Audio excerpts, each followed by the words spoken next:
Skena të ditës së Kiametit. Ebu Sejt transmeton se e kanë pyetur të dërguarin e Allahut alayhis salam: në ditën e Kiametit, a do ta shohim Zotin ton? E ai më tha: a dyshoni në shikimin e diellit kur është kthjellët në mes të ditës? E nuk ka mjegull fare. Dhe a dyshoni në shikimin e hënës 15-she, hënës së plot, kur nuk ka mjegull fare? Ne i tham: jo, nuk dyshojmë, o i dërguari i Allahut. Ai tha: ju nuk do të dyshoni në shikimin e Allahut në ditën e Kiametit, ashtu siç nuk dyshoni në shikimin e ndonjërit prej tyre, diellit dhe hënës.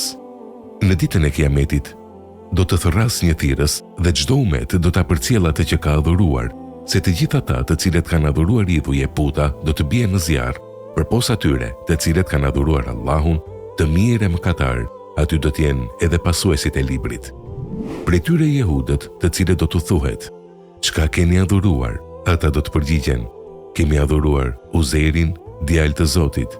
Do të thuhet: ju keni gënjur se Allahu nuk ka as djalë as ortak. Çka dëshironi? Ata do të thonë: o Zoti ynë, jemi të etur. U sinjalizohet atyre se nuk do të plotësohet dëshira, por do të tubohen dhe do të hidhen në zjarr. Ata do të shtyhen si kafshët mes vete, duke rënë në zjarr.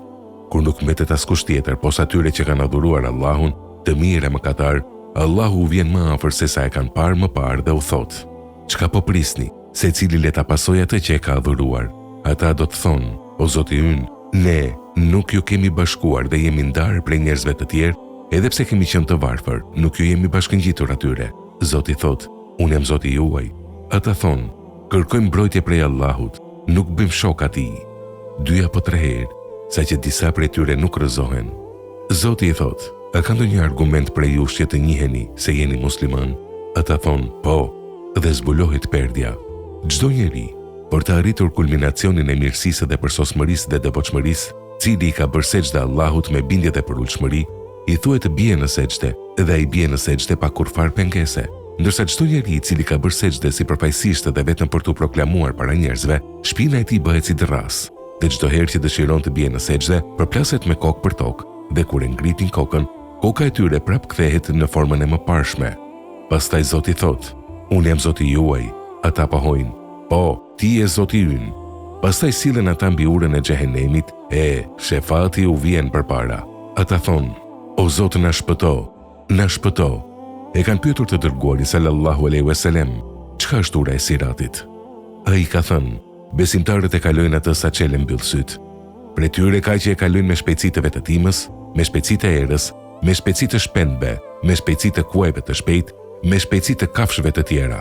E besimtarët shpëtojnë, pasha atë që shpirti im është në dorën e tij. Asnjëri prej jush nuk ka dëshirë më të madhe për të fituar e vërteta. Kështu që në ditën e Kiametit, Allahu e bën që besimtarët t'i nxjerrin vëllezërit e tyre prej xhehenemit. Besimtarët do të thonë: Zoti ynë, ata kanë agjëruar, janë falur, e kanë kryer haxhin. U thuhet atyre: ata të cilët i njihni, nxjerrni prej xhehenemit. Atëherë një turmë e madhe do të nxirret prej xhehenemit, të cilët zjarri i ka djegur prej thëmbrave deri në gjunjë.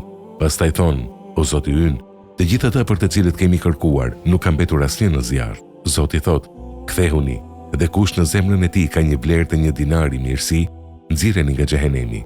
Atëherë nxjerrin prap një turmë të madhe. Pastaj thonë: Zoti ynë, i kemi nxjerrë të gjithë ata që na ke thënë.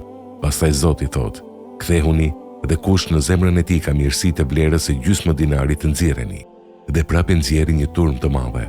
Pastaj thonë: Zoti ynë, nuk ka mbetur asnjë prej kategorisë së tyre. Ebu Sejt ka thënë: nëse nuk e besoni këtë hadith, atëherë nëse doni, lexoni ajetin kuranor. Vërtet Allahu nuk bën padrejtësi as sa grimca e atomit, vetëm se nëse është një punë e mirë, do ta shtojë atë. Surja Nisa 40. Dhe përpos kësaj, prej vetes së tij do t'i jap shpërblime të mëdha. Allahu thot: ka ndërmjetësuar me laikët, ka ndërmjetësuar pejgamberët, ka ndërmjetësuar besimtarët dhe ka mbetur tani më i mëshirshmi i të gjithë mëshiruesve. E pastaj me një kapje nxjerr njerëz, të cilët nuk kanë bërë asnjë të mirë, por kanë qenë të mbrojtur. Pastaj dërgohen në një lumë të burimit prej xhenetit, i cili lumë quhet lumi i jetës. Dhe nxirren prej aty siç nxirren farat, ashtu siç i keni parë mbi trung apo mbi gur. Dhe kur dielli i kathar i ka bërë plotësisht të verdha apo të verdha, ndërsa edhe të bardha, kur farat kanë qenë në hije, i thonë: O i dërguari Allahut, po ti, sikur të ishe bujk. Pejgamberi sallallahu alaihi wasallam thot: do të nxirren edhe në qafat e tyre do të kenë qafore si të diamantit, në bazë të së cilës shenjë do të dallohen prej xhenetelinjve tjerë, si të liruar të Allahut. Pra ata dallohen se Allahu i ka shpënë në xhenet pa punuar asnjë vepër të mirë dhe pa pasur shpërblim fare. Pastaj thot: hyni në xhenet dhe çka të shihni është e juaja. Ata thonë: na ke dhënë atë që nuk i ke dhënë askujt tjetër. Zoti u thot: unë kam edhe më të mirë se kjo. Ata thonë: po cila është ajo më e mirë se kjo? Zoti thot: kënaqësia ime ndaj jush dhe unë më asnjëherë nuk do t'i dhërohem me ju. Pejgamberi sallallahu alaihi wasallam ka thënë: në ditën e Kiametit, pasi që të paraqitet, Zoti i lartë madhëruar i thotë ndonjërit: a nuk ta kam dhënë dëgjimin, ushqimin, pasuri e fëmijë, ti kam nënshtruar kafshët, të kam bërë shtroj tokën, të kam bërë më këmbës. A nuk e menduar se do të paraqitesh para meje në këtë ditë? Ai thot: jo. Zoti i thot: sot do të të harroj ashtu siç më ke harruar ti mua. Për të arritur kulminacionin e mirësisë dhe përsosmërinë e devotshmërisë, Enesi radiallahu anhu transmeton: kemi qenë të i dërguari Allahut sallallahu alaihi wasallam dhe pasi qeshi na pyeti: a e dini pse qesha? Ne i tham: Allahu dhe i dërguari i tij e din më së miri. Ai tha: për fjalën e robit i cili do t'i thotë Zotit: o Zoti im, a nuk po më shpëton nga padrejtësia?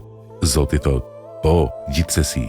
Ai do të thotë: ju shkrojnë si të fisnik që keni qenë dëshmitar, mos flisni. E ti, o njeri, mjaftoi që vetë ta gjykosh veten tënde dhe i thotë: ju, pjesët e trupit, flisni. Pastaj pjesët e trupit flasin për veprat e tij, e pastaj fillon polemizimi mes pjesëve të trupit dhe atij.